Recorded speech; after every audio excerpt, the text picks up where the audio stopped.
Anissa, you are going to answer the questions, right? You're not going to just like make a paper airplane or something? No, I'll answer that. Okay, cool. Yeah, again, the art to teaching has as much to do with the teaching as to being a student. If you don't know, ask questions so folks can help you, right? That communications piece, you just can't over-exaggerate. We got 1 minute, and we're going to talk about filtration. Wait, it's Crystal Kate. It could be. Dr. Malik, is that you? I think I'll just mark not here. Is that legal? Cool. David, can I ask? No, just kidding. Of course you can. How many questions is? Haven't written it yet. How many questions? All of my exams are structured the same, typically between 9 and 20 questions. Some questions may have several things in them, but it'll be exactly the same format. Provide a definition of blah, blah, blah. Provide a technical definition of so-and-so. Please provide a labeled diagram of blah, blah, blah. Please compare and contrast da-da-da with do-da-dee. I'm going to use a straightforward format. Part of the thing is, I think, is as you become more and more comfortable with the format of my exams, as you trust me more, you'll know what to expect and how to respond. And that just takes a little practice. Toriano, is that you? There's no one there. I don't give marks for a blank screen. Marks for a blank screen. Not going to happen. Mic off. Mic on. How do I know that? I'm going to turn my camera off and my mic. Then I'll start. All right, let's get working here. Filtration and centrifugation. On the large scale, methods of removing solids from liquids. That is not all that's involved. Let me pull this up and share with you guys, if you don't mind. It's funny because some of the stuff I want to talk with you about today actually parallels organic chemistry reactivity. And when I get to that part, it should hopefully make a little bit of sense to you. So filtration is one of those things people overlook all of the time. I'm here to tell you that it is a purification technique that is used in the pharmaceutical industries.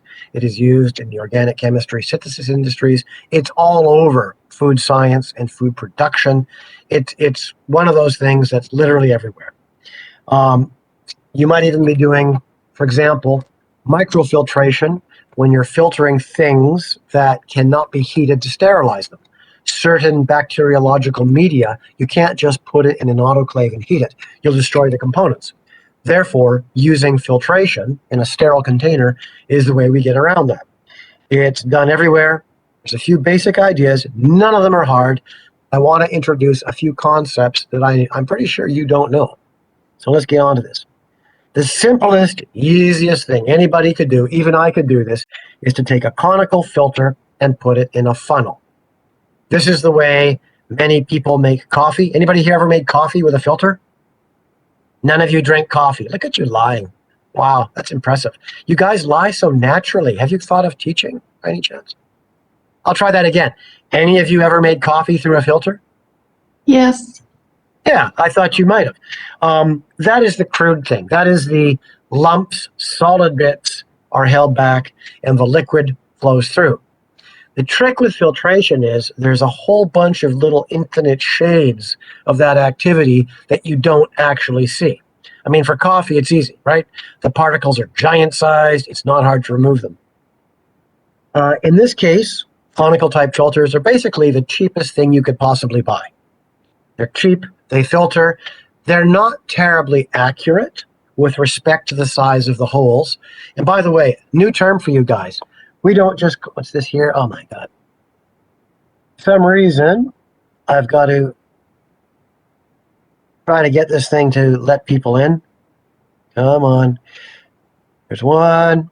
There we go. Yeah, for some reason, you guys are now separately requiring them to sign you in, which is really weird. Never happened before. Any rate. Okay. At any rate, where was I? Filtration. Ah, yes.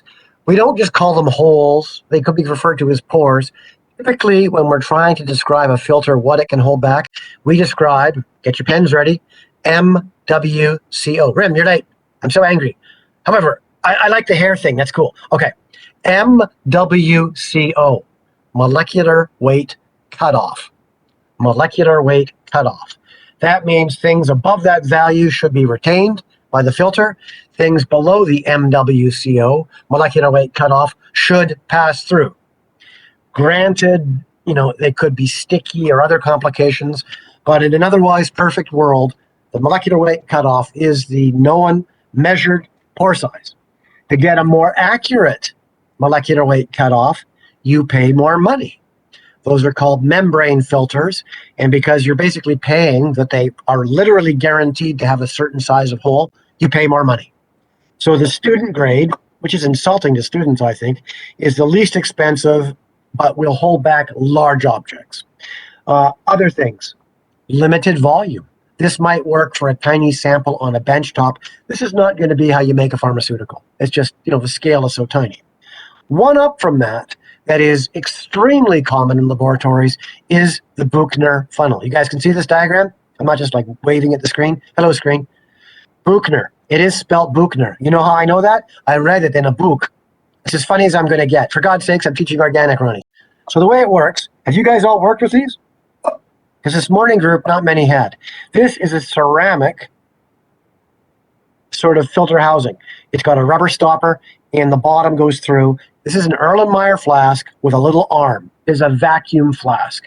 Attached to that arm is a rubber hose that runs off to the vacuum. So first difference number one, this is operating under a vacuum. There is active power and draw, creating a vacuum, pulling things through. The conical filter is a passive gravity-driven event. This is none of those things. You can also, there's a bunch of holes in here, and upon it, you lay a little circular filter that you buy. Those filters come in many different flavors or sizes, MCWO. How do you know the size? Ready? It's written on the box. Some of them, I will warn you, don't say that. The company Wattman will say it's a Wattman number 6. And then you have to go and look up and find out that Wattman 6 means 20 microns, which is weird. Most places will have it along with the expiry and the lot number, hint, hint. They will have the molecular weight cutoff. So be aware of that. Every one of these filters will have a finite or limited capacity. Once you've clogged every hole, it slows to a trickle. So my question to you is, once it slows to a trickle, it's not really flowing, what do? I would do this. But if you were an active killing machine scientist, what would you do? You're clearly far too Charging passive here. battery. Add a little water. No, it'll go forever. I mean, it's got holes in it, right? It's going to drip for a week. If you were driving to the mall and for some reason your car stalled after 2 blocks, what would you do? Just sit there and wait? Apparently you guys would sit there and wait. That's sad. Turn it off then on again. Yeah, sure, why not? Just like, with a patient in the ICU. Maybe that'll restart them. Who knows? No, don't do that in the ICU. Take the filter out and put a fresh one in. Are you listening? They have a finite capacity. Once you have filled it and it stops flowing, throw it out and put a new one in. You will change the filters until you've got your volume filtered. If it's 100 mLs, you will keep changing filters until it's all gone. Here's the secret sauce. What you're actually doing, in addition to filtering, is a particle size analysis. If you pass 100 mLs and it takes 3 filters, the filters each have a surface area. Now, is it blueberry pi r squared? Or is it 2 blueberry pi r? What's the area of a circle? Pi r squared? Graham, I can't hear you. You got to speak louder when your mic's off. It's a pi r square. Is it pi r squared or 2 pi r? As long as it's blueberry, I don't care. But the truth is, you can calculate the area. If it took 3 filters, you can calculate the total area. And here's the secret.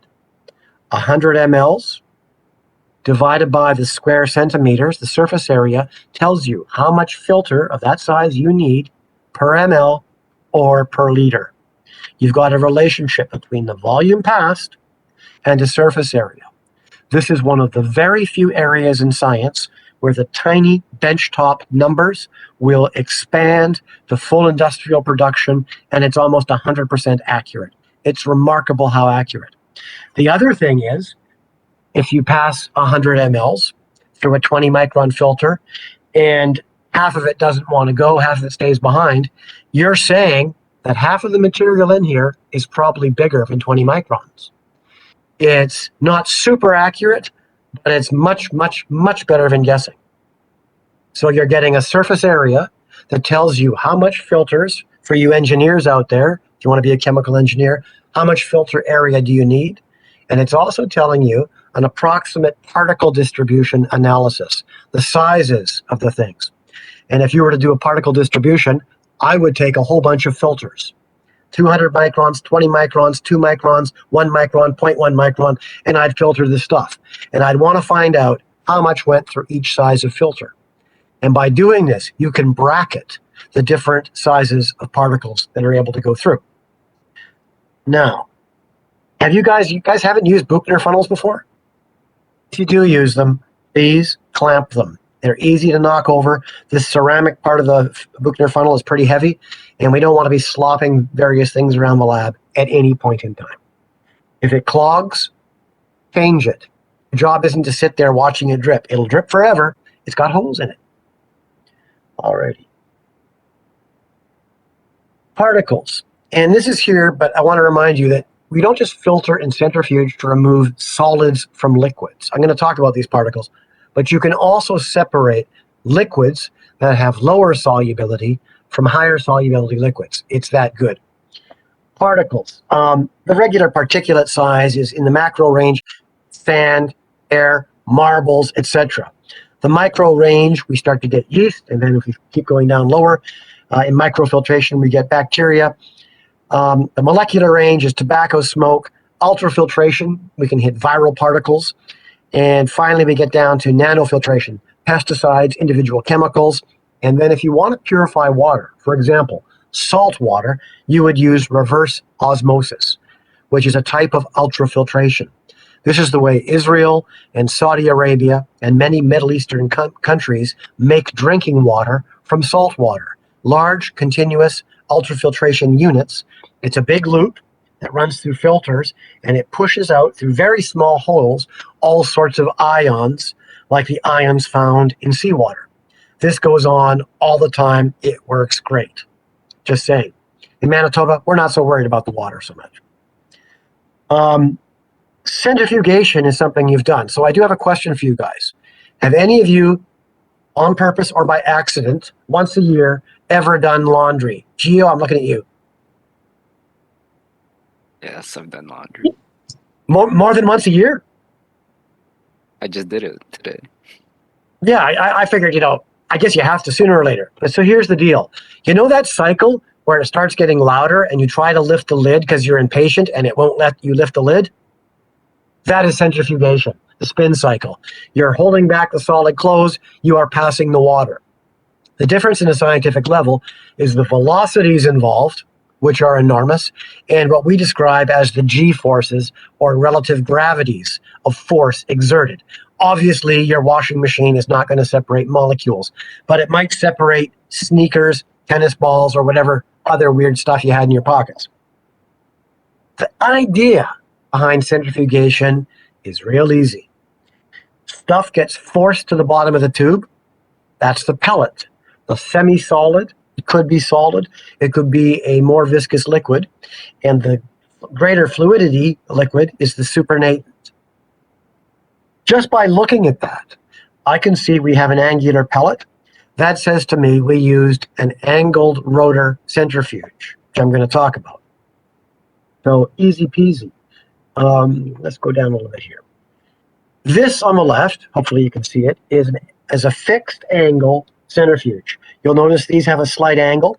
When they spin, the gravitational force, this little blue area here, is going to force the solid at an angle on the bottom of the container, and the supernatant will be floating on top.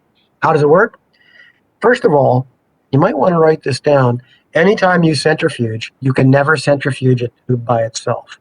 You must always have a tube opposite of exactly the same mass or weight. It can't be close. It has to be exact. So these exact masses are opposite each other. In the swinging arm, it begins to spin. Those things go faster, faster, faster, and they spin outwards.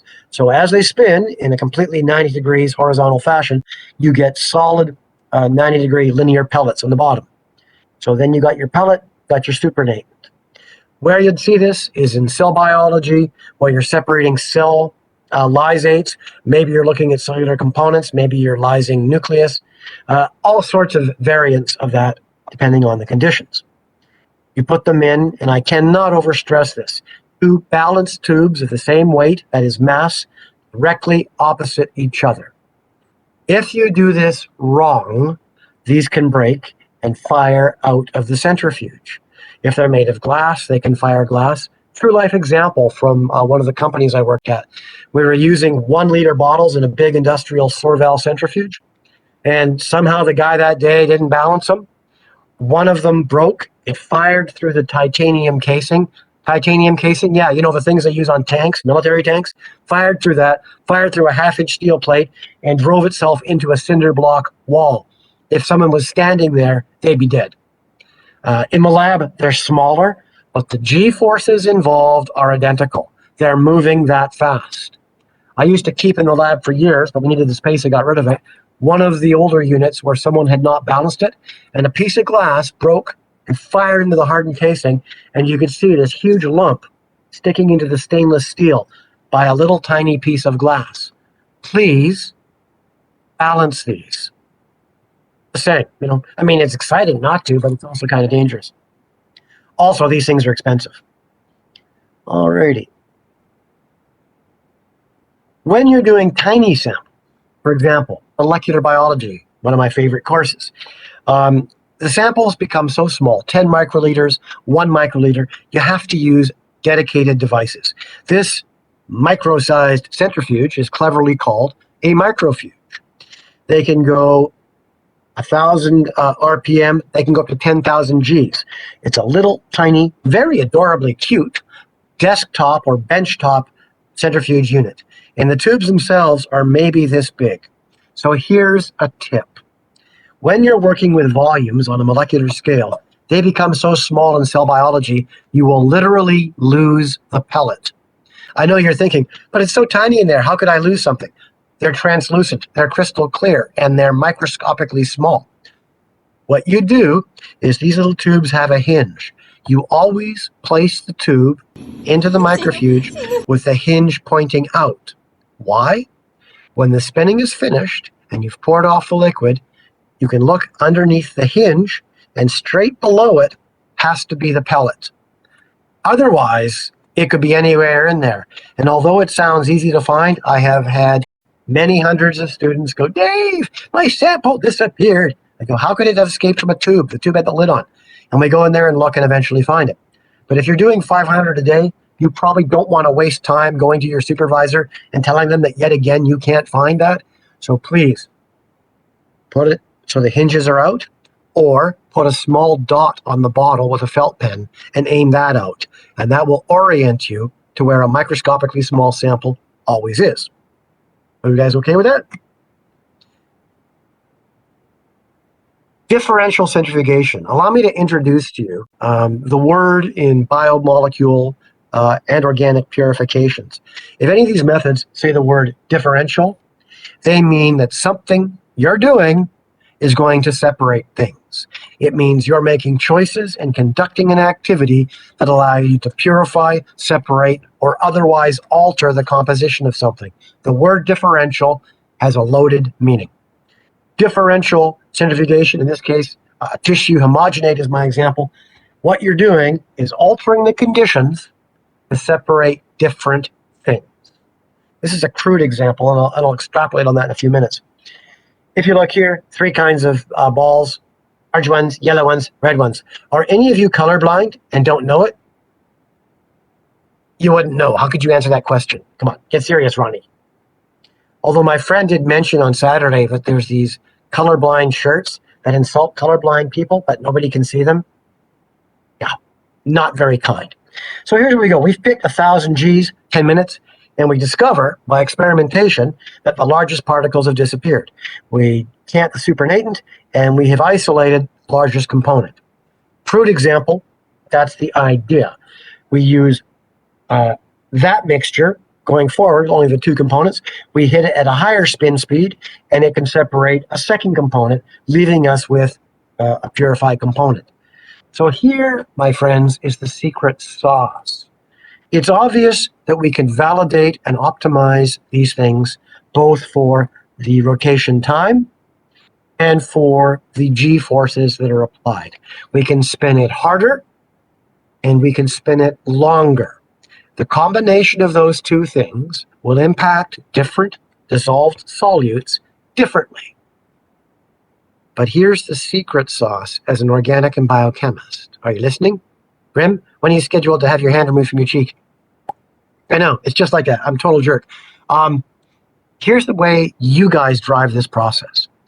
I want you to write this down. Isoelectric point. ISO, isoelectric point. IEP. Isoelectric point.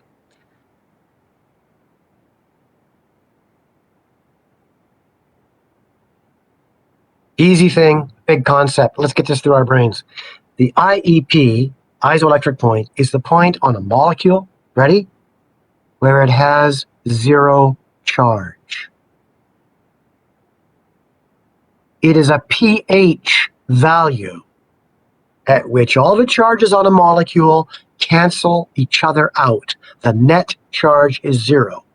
So at a specific pH value, all the composite charges will cancel out, leaving a pH value of 0. Why do we care? Good question, actually. Did you guys take in organic anything about van der Waals forces and tiny intermolecular examples? Like last week when I lectured and didn't forget? I know, he's like that. He won't forget. He's a total jerk. I'm trapped inside of him, Ronnie. It's horrible. When the charges are 0, molecules can approach each other closely and even stick together or agglutinate. They are the lowest solubility they will ever have. If they wander close enough together, those tiny van der Waals forces, microscopic forces, will cause them to attract. And that very, very slight molecular attraction means they're no longer random, but they will have the lowest solubility of anything in that mixture. Isoelectric point, lowest solubility. And we can adjust pH to change that. Consider this. If we add base, Anissa, you know base? Wrong base. If you add base, alkali, and the pH goes up, everything picks up a negative charge. If you have two negative charges, what do? Do they attract? No, man. It's like reggae drum. Even a baby child feel that rhythm. They will push each other away. They will have extremely high solubility. They will not precipitate out. If you change the pH below the isoelectric point, everything picks up a positive charge. Everything with a positive charge pushes away and has high solubility.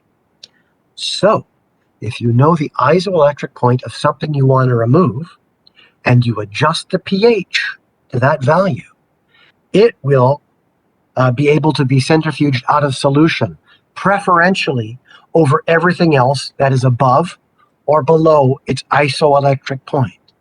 By adjusting pH, you are dictating the charges on the components. And if it's negative, they'll stay in high solubility. If it's too positive, high solubility. Isoelectric point, low solubility, easier to remove. It's a big and important concept. This also applies to things like hydrophobicity. You can add things. Did you ever do a lab on water purification? I'm a total jerk. I don't forget. Yeah, I said you could add ammonium sulfate. What does it do? It changes relative hydrophobicity, but it tends to affect different components differently. Again, separating molecules on the individual basis of their construction, of their different charges and shapes. As the driver of the process, we adjust pH to make certain things soluble and certain things low solubility. We add flocculants like ammonium sulfate to change relative hydrophobicity. In fact, we can willfully add sodium chloride, or NaCl, if you will, salt, to make certain things soluble. And the strange things with salt, sodium chloride, once you get to around 10% salt, you literally begin to precipitate solids out. In fact, at a very high sodium chloride level, the water rearranges itself and it pushes out dissolved solutes. Those are all factors that you, the chemist, is controlling. The pH, additives for hydrophobicity like ammonium sulfate, the conductivity or sodium chloride, all of those things will affect different materials in that solution. And we do small scale, quote, pilot studies to figure out how each of these methods will work. Now, in terms of figuring out how methods work, I've had tons of people over the years, both professionally as a consultant and students, ask me, they want me to design a new thing. What do I do? Let me give you an extremely useful tip. If you do have to design a method, there's a very tiny little syringe system you can use. You got a syringe, there's little tiny filters that go on these syringes. Those are the smallest filters you're going to see. You, next year, will be using them before you do HPLC to clean up your sample. You might even use them for spectrophotometer if your samples are too turbid. Why? I can tell you why. How many fingers? Why, it's 10. The fact is, the solids in the sample clearly were blocking the detector from measuring what's behind it. Right? You may have to filter the sample or you missed things. There's also this factor. This could all be sample, but at a certain concentration, you're missing stuff. That is called concentration quenching. It's identical to having a turbid sample because the light cannot interact in a normal way with your sample. That will happen for all sorts of organic analyses, HPLC, GC, spectrophotometer. The concentration and any suspended solids will interfere with the accuracy of your analysis. Just saying. Did you guys know that? You guys know how to do this?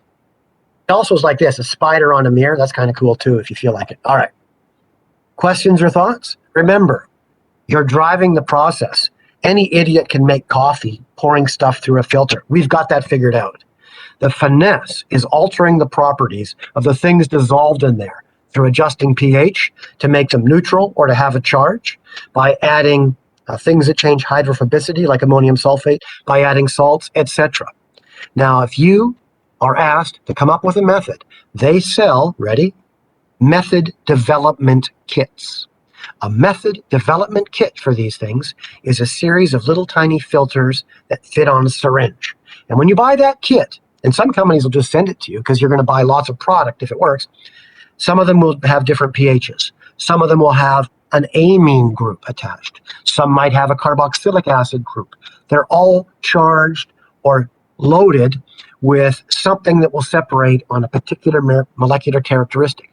So you'll take your sample, you pour it into a syringe, you put it through a filter, and you go and analyze it to see what you got. And literally in an hour or two, you can have gone through 20 different complex methods and determined that hydrophobicity above 35% is what's going to purify your molecule. And then you can build a method around it, whether it's a liquid chromatography or any other technique.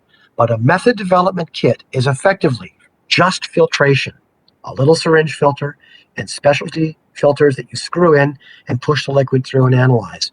It is remarkable. Have you guys worked with these before? I mean, half of you lied to me about never making coffee. Only one of you admitted to ever washing your clothes. Ooh. Just saying. David, I have a question. Sure. I didn't have, it's not very clear to me about the isoelectric point. Mhm. If you add a base, it will become what will become more negative? If you add solution. negative charge, but it will. If everything's negative in there, it affects it. It simply everything becomes negative if there's enough negative in the solution. So in what fact- will happen in the filter? Anything that's if it's super negative, everything will repel and stay extremely soluble. It's not going to want to be filtered out. You're going to be filtering things out in order of low solubility, right? The closer to a solid they are, the lower solubility means you have a better chance of filtering them out. High solubility at an extreme of pH, where it's the same charge, is pushing the molecules away, and they are not going to stick together. It's going to be much harder to filter them out. That will happen if I give it and put acid? Well, then they'll all be positive. It's two same charges. Same charges repel. Opposite charges attract. Zero charges attract. So I have to reach the isoelectric point for it to not be, for it to be soluble? Well, I've done this professionally many times, and it is quite a shocker. By realizing what the isoelectric point of my target molecule is, I can arrange it so I'm effectively shaving off contaminants because they have higher solubility. Or in a mixture, if I've got an awful lot, say, of lysozyme and it's pH 10 and I want to get it out of there, I'll raise the pH to 10, and when I vacuum filter or centrifuge, I'll be removing only that molecule at its isoelectric point. This type of manipulation also applies to how we do liquid chromatography, where instead of a flat filter, you've got charges on microscopic beads or a gel, and you pass it through. The idea is you, the chemist, is setting up the conditions to make a molecule of your choice sticky and to make other molecules not sticky. The isoelectric point is neutral for pH. That's going to be the lowest solubility. And there's a bunch of variations. I'll also talk about this in advanced biochem, just to be a jerk. So at low solubility, things will filter out. Is that Now, it? it's not going to filter. Yeah. It is going to filter. Yeah. Well, what's going to stick on a filter more, water or marbles? Marbles? Yeah. So at the IEP, it's gonna filter more. It's going to stick more to the filter. It has lower solubility, and you can either centrifuge it out or filter it out. Now, if we were in the lab, I'm just going to run through the basic idea of what you guys would be doing. What I'd be doing is getting you, so you could put this on your resume, to conduct a validation. A validation is a method that you've checked and proven with your methodology. There's levels, standards that are done for the European Union, for the FDA, for Health Canada, all over Asia, different units. But the reality is it's done to establish you can demonstrate a method works within defined limits. We also call it failure mode analysis. You analyze a test and show where it works and show that over here it fails.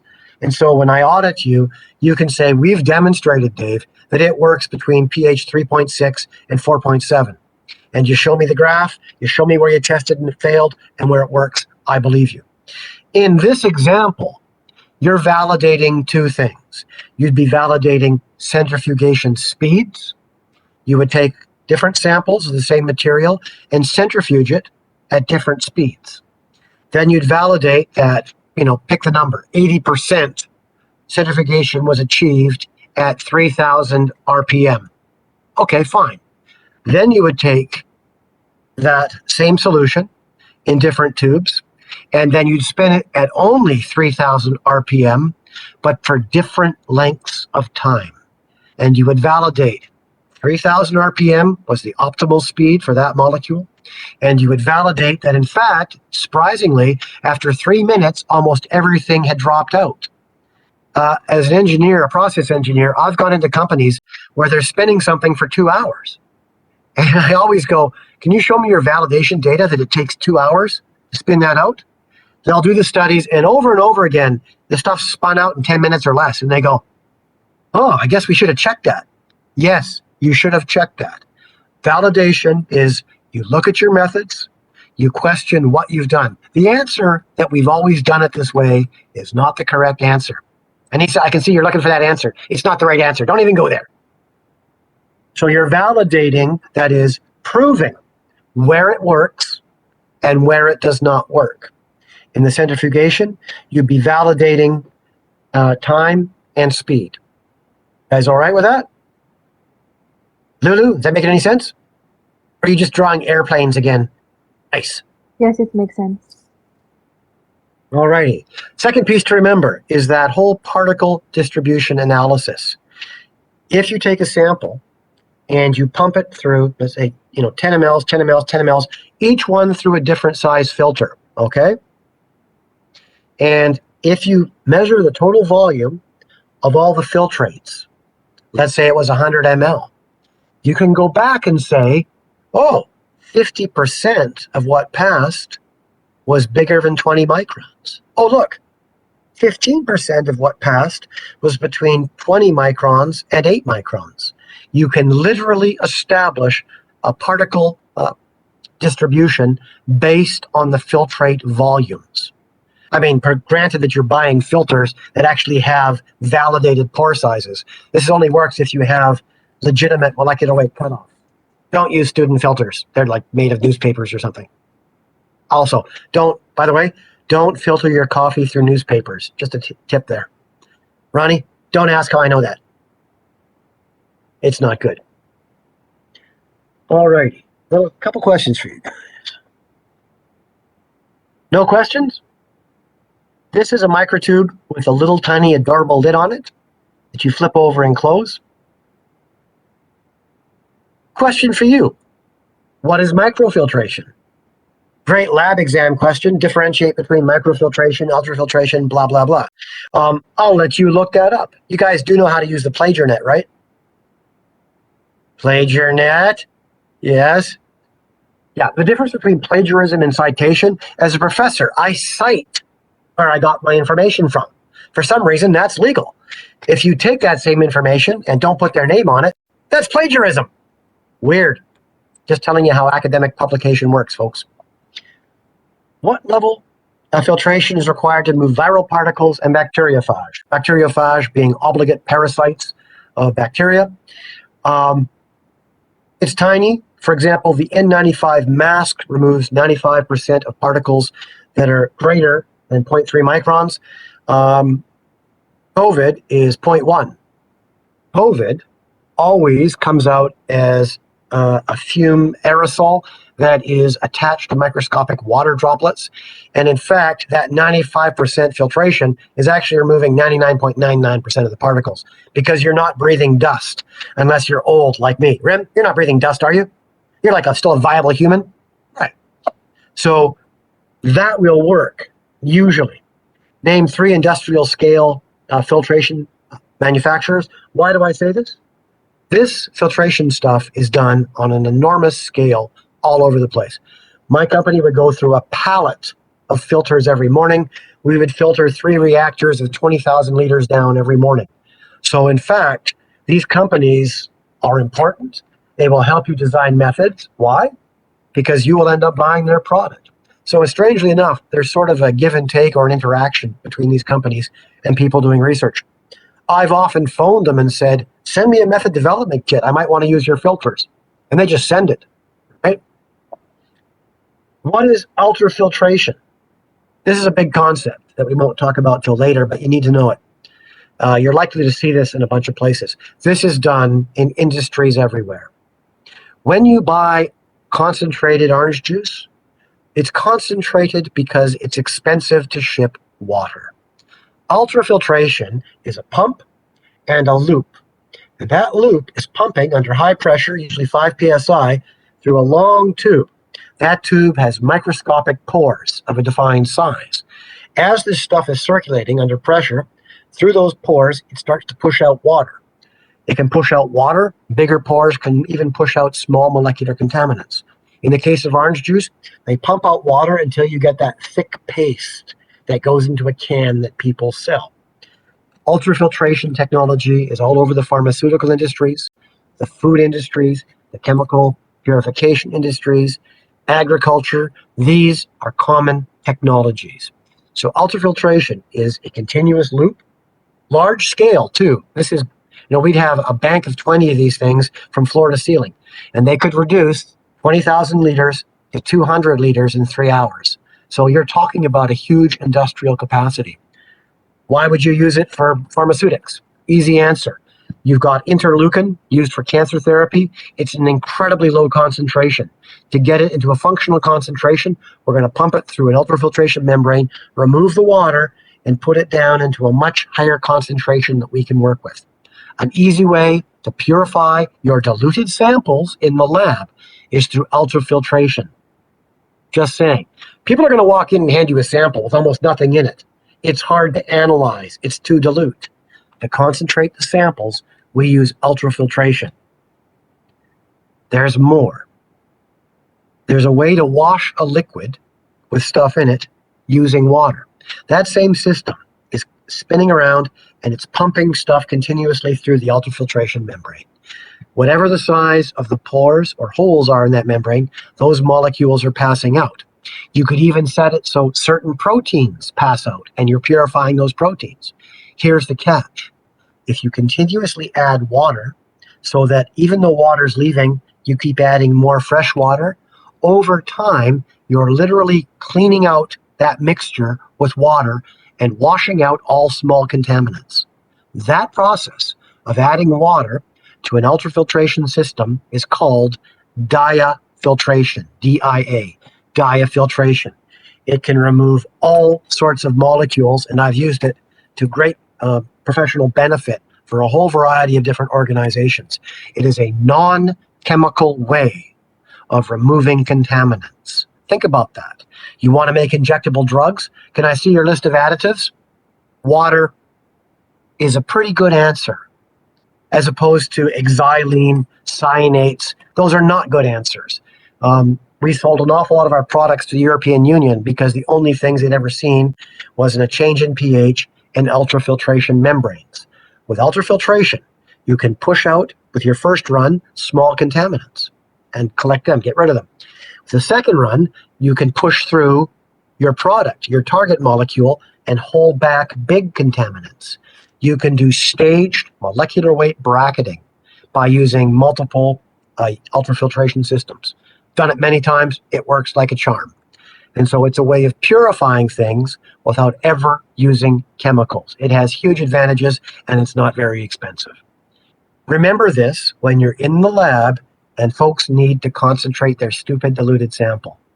They sell little tiny versions of this that you can use to make your sample fall into the accurate range for your analyses. Just saying. As opposed to standing there and crying, which is what I usually do. You might want to do something a little more organized. What is differential centrifugation? But you guys can answer that. I'll let you guys all answer at once. Not hearing too many answers. Okay, I'm just going to write this down. Fail everyone. How do you spell everyone? F plus, the cruelest mark in my arsenal. It's like you almost passed, but I know. The thought of another year with you guys, well, you will see one more year with me anyway. Well, that is depressing. You poor devils. Nobody knows? Can you imagine the reference I could give you? Well, I didn't see him in the lab and they don't have the faculty of speech, but yeah, that's not very good. I would ask them direct questions. They wouldn't respond. Charge complete. Not good. I mean, you guys must realize you could literally on the manual I gave you. Okay. It's a centrifugation to separate elements. And how do you do that? Well, I'm not sure if I can use the isoelectric point. Is that something we can use for that or not? It's on the screen there. So what you're saying is I should be doing tests in real time 5 minutes after I finish a lab just to make sure you're dialed in. We'll do it like military training. Everybody loves that, right? Who doesn't like boot camp? What's that? Everybody hates that? Yeah, I know. Everybody hates that. You are altering conditions to favor the separation of desired target molecules. The word differential is going to apply to a lot more than centrifugation. You have differential plating techniques in microbiology. You will do differential analyses in the instrument lab, although you probably haven't yet. So be advised, in science, when someone says differential, it's a loaded word. It implies variable techniques to exaggerate differences to separate target molecules. It's an important concept. Wow, am I ever mean? Good for me. For extra marks that I won't give you, what was the score in the Canada World Cup qualifying game yesterday? 2-0? No, Yeah, yesterday. no. My American buddies are still complaining. I've coached a lot of high-level soccer, so I'm getting ridiculous texts. You guys cheated, boo-hoo-hoo. I sent a whole bunch of crying baby icons. I'm probably can't go there for a while now after that. Thoughts or questions on filtration and centrifugation, you guys? They're easy ideas, but as chemists, we alter the conditions to favor the separation of target molecules. Oh yeah, the secret sauce I didn't tell you. As organic chemists, we do the very same things to make certain compounds in a mixture, ready, more or less reactive. Molecules will not react if they do not collide. You require intermolecular collisions to have a reaction rate. If they do not collide, it won't happen. By changing pH, by changing conductivity, etc., you are deciding how that solvent is going to encourage or discourage reactivities. Just saying. And I'll talk about that more later. In fact, I'm going to be giving you a lecture on Wednesday. Oh, it'll be my worst one yet. I can't wait. And I will talk about solvents, because most people don't, but your choice of solvent really is going to dictate how quick a reaction goes. Will it go to 100% completion, or will nothing happen? And you, in fact, sometimes even pick solvents to slow something down. I have to point out, a lot of people don't like explosions in the lab. I know. I think it's hilarious. But Braden, who has to clean it up, thinks it's not very funny at all. Just saying. All right, you guys. So are you actually literally done for the day? Yeah. Or I could just stay here freewheeling for another hour and a half? I mean, Rim wouldn't be able to play on her phone anymore. I know, he's too good. I can smell it from a mile off. Okay, you guys. I'm going to let you go. Wait. No, please, go ahead. Will we be doing all these experiments on campus as well? No. No, because you've mentioned the lab exam earlier. It's based on what I've gone over. I'll have a review for that as well.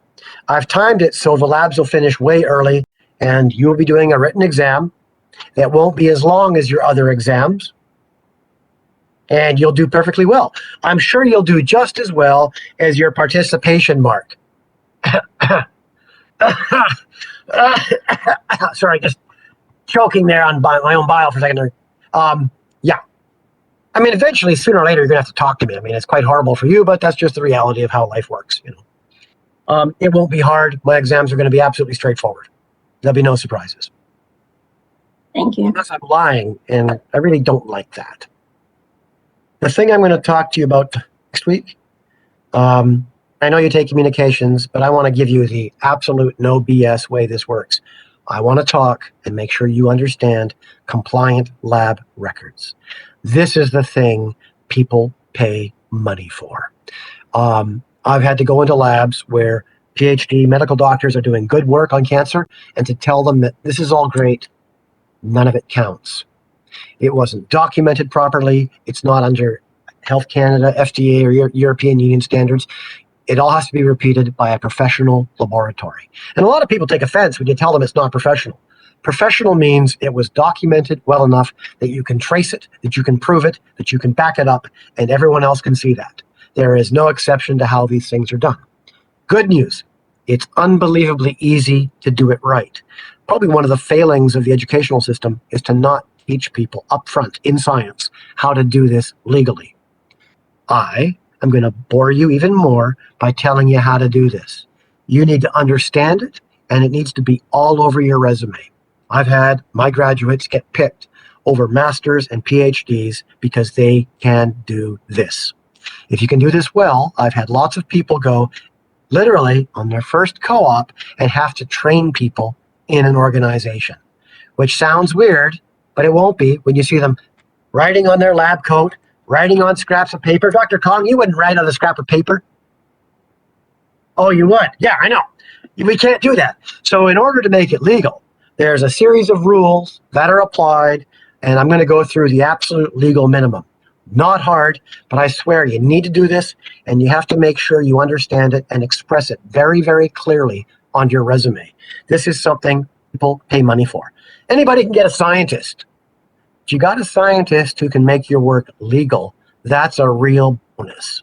Just saying, right? You're in the Army, they figure you're a soldier, but you can do this added thing, it counts. So anyway, I tried to pick that one because it makes students cry to have to talk about writing.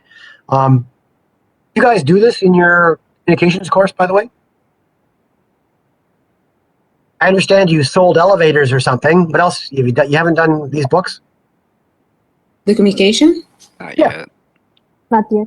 for next week? You're going to learn this next week? Well, Yes, for the SLPs. having audited literally several thousand books, you might want to go with the way I do it, just saying. I've done it for a living for a long time. All right, so filtration, centrifugation, differential techniques that mean you vary a technique to target the reactions or to target a separation. That's the part where you're not just dumping in things, but you're making rational decisions. That's important. Next week, compliant lab books. This afternoon, are you guys having a barbecue or something nice? Barbecue? Nothing nice? Wow. Feel so sorry for you. You're not going to have like salmon steaks or rice pilaf or samosas or something? Nobody? Wow. Sandwiches only. Sandwiches always. There you go. All right, you guys, I'll let you go. Can Do you I have- can I have one question? Yes. So the ultrafiltration explanation is very familiar to. It sounds like the reverse osmosis. Reverse osmosis is a form of ultrafiltration. Oh. You know, on industrial scale, it's big pipes. And the filter units tend to be about that big around and 8 feet tall.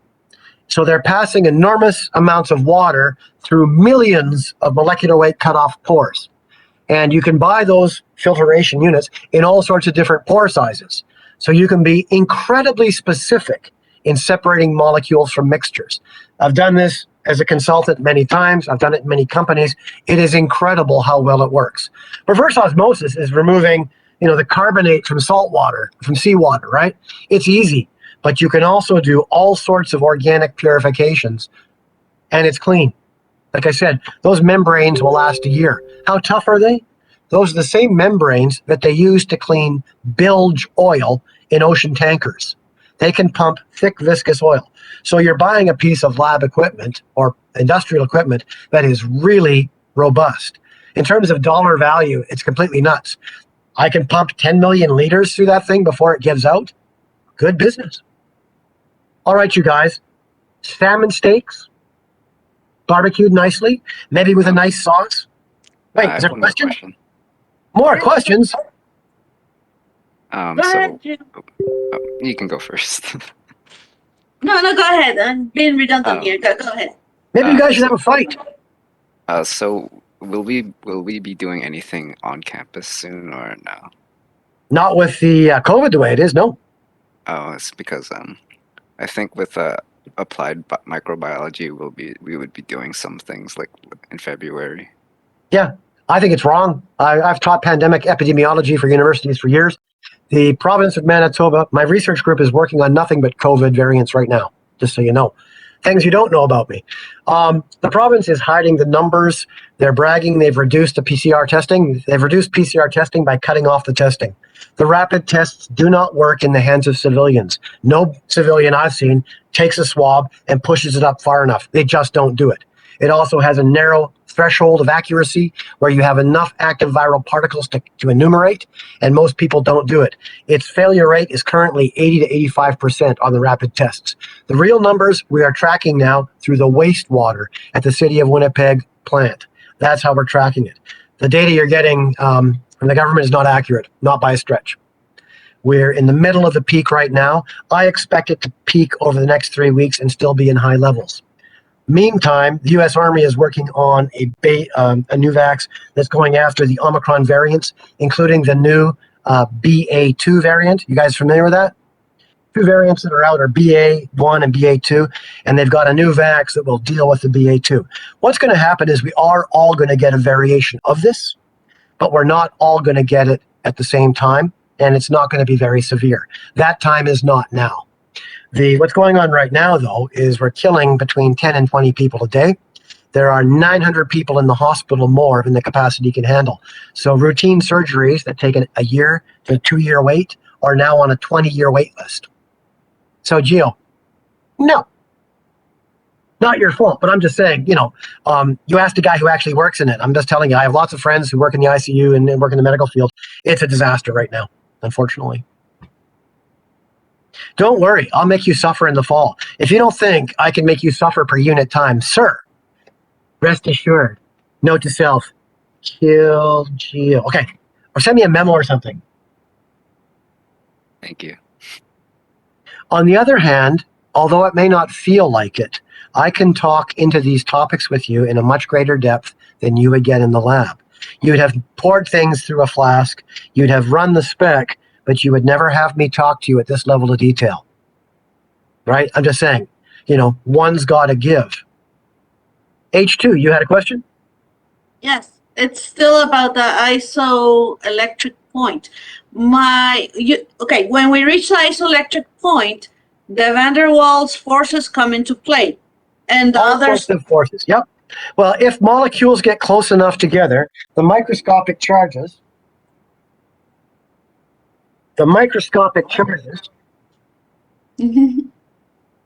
start to interact. So as a consequence, you begin to get, I'm just being mauled here in a nice way, you start to get attractions between those tiny molecules. They're not huge, things like hydrogen bonds. However, they have much lower solubility when this occurs than in, for example, things that are the same charge and pushing each other away. Is that helping, or did you want to see more dog pictures? I'm sorry, I'm very confused. I mean, if you reach the isoelectric point, the van der Waals come into play, but what happens?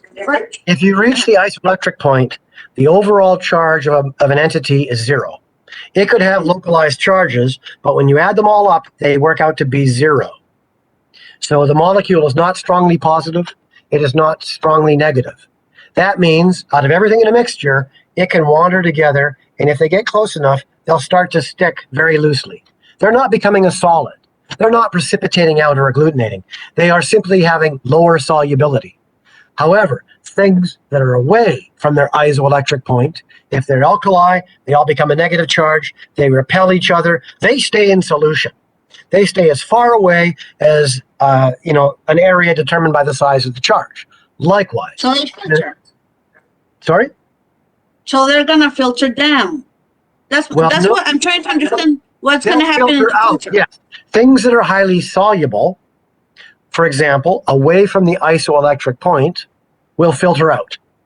Things that are stickier and lower solubility, such as materials at their isoelectric point, will tend to be filtered and caught on the filter.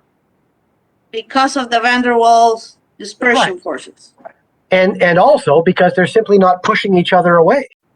The other ones are getting as far away in liquid as they can. And as I also mentioned, this very specifically impacts on reactivity.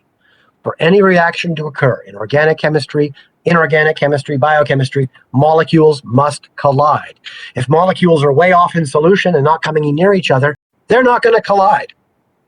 So in fact, a concentration impacts that, but so does the nature of the solvent, whether the solvent encourages the correct charges or suppresses them. which is why on Wednesday, hopefully I get to it, I want to talk about the solvents and why we pick them to direct things to react. So although I'm talking about filtration, I'm also talking about factors that are definitely going to have an impact on reactivity. Anything that gets molecules to stay far apart, they're going to bump into each other less and react less. They're going to stay soluble. That means they're not going to filter or centrifuge well. Any factor that allows molecules to get close together, such as isoelectric point or concentration, means greater reactivity. Man, that's a lot of stuff. It does work, though. I mean, it really does. And Gio, you thought I couldn't bore you online. You're wrong. I love this. Thank you, David. Here's the deal. It looks like magic when you do it. It's just understanding the properties of things in solution. I'll say it again. You folks are the driver. You can make molecules stay in solution, or you can make them sticky. That means you can separate them or not separate them. You can make them react or make them not react. You're selecting and creating a molecular environment to drive the reactions. You know, I see people throw stuff in there. Okay, I've done it. I go, you're just mixing things. It's like you're following a recipe in the kitchen. It's way better to understand the technology behind what you're doing. None of it's hard. Uh-oh. My evil dog is barking. Other questions? Are you guys good? Because I don't want to scare you, but Rem has now spent almost an hour not on Amazon, and she's starting to freak out. Do the dirty look. Do the look. Give me the dirty look. Yeah, I know. I get a lot of that. Just so you know, the students usually refer to me after they've had a few labs as Dr. Evil. And I have in my office a lab coat embroidered in gold, Dr. Evil. It's very classy. All right, you guys, I'm going to let you go. Apparently, you're not having a barbecue, and you're going to have, but you're just done for the day, though, right? So you're all going to finish your resumes and apply for jobs. All right, you guys, have a good one. Thank Thank you very much. Thank you. Thank you, David. Bye. Bye.